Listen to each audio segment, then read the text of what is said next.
और जो जो कार्यकर्ता है वो विधायक मंत्री बनना चाहता है, तो 2020 का तो सीन है नहीं। चिराग को संभालना भी मुश्किल होगा अपने कार्यकर्ताओं को, तो नुकसान तो दोनों तरफ हो सकता है। दोनों तरफ।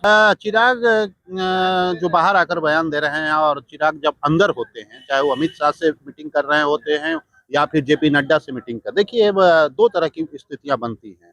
लीडर जब अंदर बात कर रहा होता है, तो चाहे वो भारतीय जनता पार्टी का लीडर हो या जेडीयू का लीडर हो या किसी पार्टी का बड़ा लीडर हो, और जब गठबंधन में होता है तो बातें तो होती हैं। एक बात इस पॉइंट पे भी होती है कि भाई ठीक है, हम आपके साथ हैं, लेकिन यहाँ तो सब फिक्स है, बाहर जाकर हमें अपनी पार्टी भी चलानी है, अपने कार्यकर्ताओं को संतुष्ट करना है, अपने वोट बैंक को संतुष्ट करना है, तो थोड़ा सा मैं एग्रेसिव रहूंगा, आप बुरा मत मानिएगा। नमस्कार, आप देख रहे हैं 4 PM और मैं हूं अभिषेक मिश्रा। देखिए, लोक जनशक्ति पार्टी रामविलास के अध्यक्ष चिराग पासवान की बात करेंगे। केंद्रीय मंत्री और लोजपा रामविलास के अध्यक्ष चिराग पासवान, क्या चिराग पासवान के सामने अब मुश्किलें खड़ी होने वाली हैं? क्या चिराग पासवान को चाचा भी नुकसान पहुंचा रहे हैं और कई चक्रव्यूह से सामना चिराग का हो सकता है? 2025 के विधानसभा चुनाव के दौरान भी, उससे पहले भी, और चिराग की पार्टी को लेकर इन दिनों जो सबसे महत्वपूर्ण सवाल है वो ये है कि पार्टी में भगदड़ मचेगी क्या और इसकी वजह क्या है? इस खबर की वजह क्या है या इसके इस अंदेशे की वजह क्या है? तो देखिए, 2020 के विधानसभा चुनाव में चिराग पासवान के पास देने के लिए बहुत कुछ था। वो 150 के आसपास सीटों पर चुनाव लड़ रहे थे। 2025 में ये स्थिति नहीं है। अगर वो एनडीए के साथ मिलकर लड़ेंगे, 20 से 25 सीटें, इससे ज्यादा नहीं मिलने जा रही। तो उन उम्मीदवारों का क्या होगा जो चिराग की पार्टी से लड़े और 20,000 25,000 इतनी संख्या में वो वोट लेकर आए? तो भगदड़ की स्थिति है। और नीतीश कुमार पर भी बातचीत होगी। हमारे साथ बिहार के बहुत senior TV journalist Rajesh sir हैं। सर, नीतीश कुमार पर बात करेंगे, लेकिन चिराग पासवान को लेकर एक खबर जो है वो लगातार है और उसको लेकर नई नई जानकारियां सामने आ रही हैं। भगदड़ की स्थिति हो सकती है चिराग की पार्टी में, भयंकर भगदड़ हो सकती है। और अगर हम कोट करें हमारी जानकारियों के अलावा, अगर हम कोट करें तो दैनिक भास्कर ने बहुत विस्तृत रिपोर्ट छापी, बड़े बड़े नेताओं का नाम छापा कि वो पार्टी छोड़ सकते हैं। लगातार जो लोजपा सूत्रों से भी बातचीत होती है, स्थिति है ऐसी कि बहुत बेचैनी है पार्टी के लोगों में, सीटों को लेकर बेचैनी है, पार्टी के अंदर जो चीजें चल रही है उसको लेकर बेचैनी है। तो बड़े भगदड़ के आसार नजर आ रहे हैं। बिल्कुल, देखिए जैसे जैसे चुनाव नजदीक आएगा, वैसे वैसे चिराग पासवान की जो पार्टी है उसमें भगदड़ की स्थिति हो सकती है, इससे कोई इनकार नहीं किया जा सकता। अभी आपने ही कहा कि 2020 का जो सीन था, वो सीन इस बार नहीं होने वाला है। उस वक्त अलग थे चिराग पासवान, उनके पास स्पेस था, बड़ी संख्या में उन्होंने अपने उम्मीदवार उतारे। लेकिन इस बार जो एनडीए का हिस्सा है, और एनडीए में जो कुनबा है, जितने लोग हैं, इनके अलावा और भारतीय जनता पार्टी और जेडीयू और फिर मांझी की पार्टी है, फिर इधर उपेंद्र कुशवाहा भी इनसे जुड़े हुए हैं। आगे आने वाले दिनों में कुछ और भी इनके साथ जुड़ सकते हैं। वैसे स्थिति में सीट लिमिट है और उसी में बंटवारा होना है, और प्लस इनका कितना बड़ा वोट बैंक है ये भी देखना है।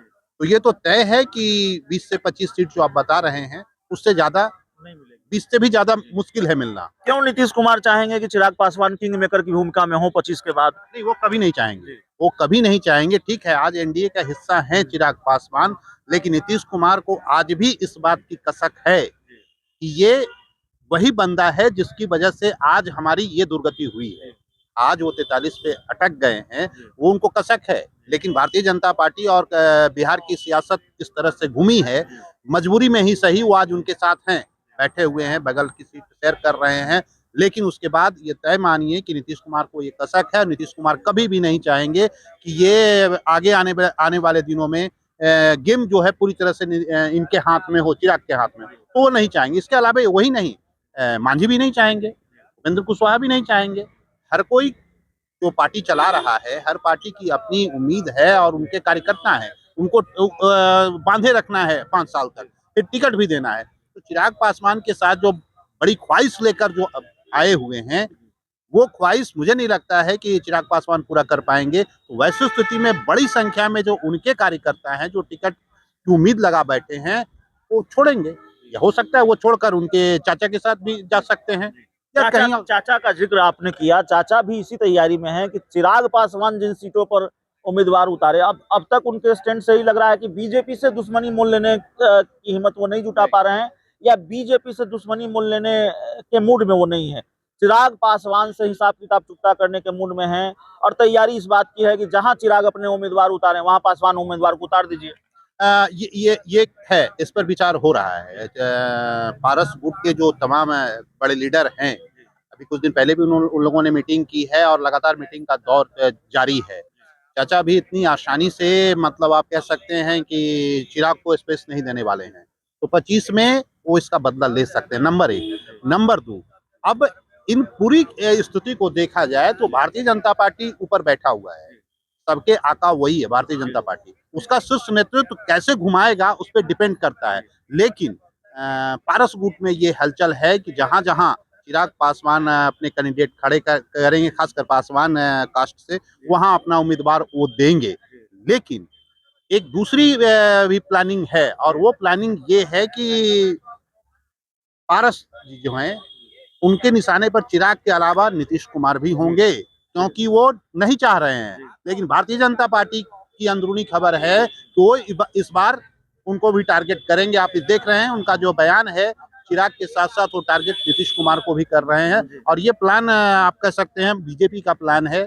यही वजह है कि पारस भी हो सकते हैं नीतीश के लिए खतरा, आपके प्रशांत किशोर भी हो सकते हैं। एक प्लेयर अभी अभी अभी कुछ दिन पहले ही वो पटना लॉन्च हुआ है, उनकी भी पार्टी बन रही है। और वो आपको बता दूं कि मतलब वो कुशवाहा का से हैं, और वो उनकी भी प्लान वही है, हम वही उम्मीदवार खड़ा करेंगे जहां जेडीयू के उम्मीदवार होंगे। भारतीय जनता पार्टी से उन्हें कोई प्रॉब्लम नहीं है, क्योंकि ये गुजरात ब्रांड है। वो बंदा भी गुजरात में, उनका धंधा चलता है और गुजरात में रहते हैं और गुजरात में उनका बिजनेस है, तो लोग आए किसकी हैं। बात कर रहे हैं आप? हैं, नाम अभी नहीं ले रहा हूँ, कई लोग हैं, तो और भी कई लोग गुजरात से भी आने वाले हैं, वो भारतीय जनता पार्टी के लोग। आप कह रहे हैं कि पशुपति पारस और बीजेपी के बीच मैच फिक्सिंग के आसार हैं, जैसे 2020 में हुआ, और ये नुकसान इसका उठाना पड़ेगा, खामियाजा भुगतना पड़ेगा नीतीश कुमार को भी, और इसका खामियाजा इनको चिराग को भी भुगतना पड़ सकता है।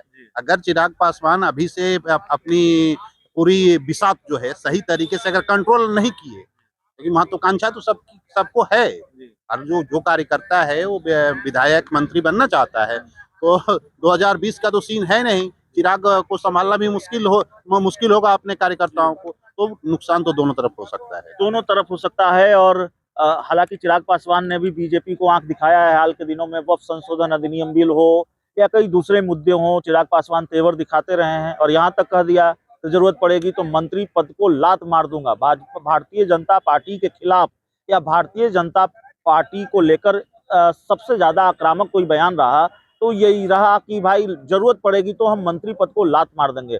तो बीजेपी नीतीश से भी निपटना चाहती है, चिराग पासवान से भी निपटना चाहती है, और फिर हथियार के रूप में पशुपति पारस है। चिराग जो बाहर आकर बयान दे रहे हैं, और चिराग जब अंदर होते हैं, चाहे वो अमित शाह से मीटिंग कर रहे होते हैं या फिर जेपी नड्डा से मीटिंग कर, देखिए दो तरह की स्थितियां बनती हैं।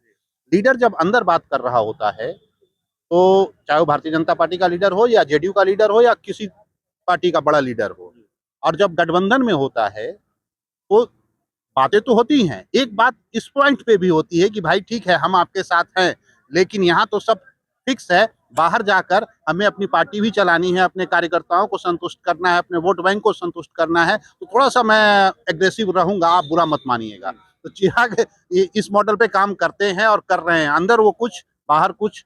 चिराग को ही पता है कि आज की तारीख में भारतीय जनता पार्टी से बैर लेने का मतलब है कि फिर पार्टी टूटेगी।